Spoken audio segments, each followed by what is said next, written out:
भगर बनवण्यासाठी मी आता तेल टाकते.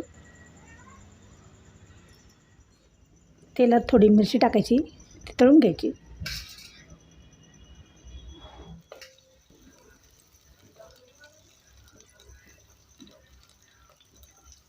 शेंगदाणे टाकायचे, शेंगदाणे पण तळून घ्यायचे. शेंगदाणे चांगले तळू द्यायचे. हे असे थोडे आलू टाकायचे आहेत. परतून घ्यायचं आलू नाही पण हे चांगलं असं परतून घ्यायचं.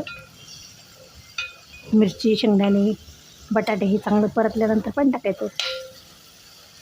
आता हे आपलं चांगलं परतून घेतलं. त्यात मी आता पाणी टाकते.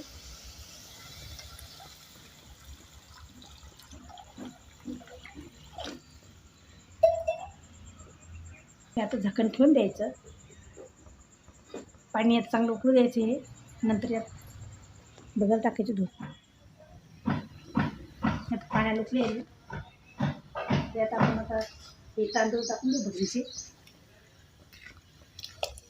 हे असे शिजायला टाकून द्यायचे. याला उकळी आली. आता याला येणं शिजू द्यायचं. सेंधे मीठ टाकायचं. हे झाकण ठेवून दिलं.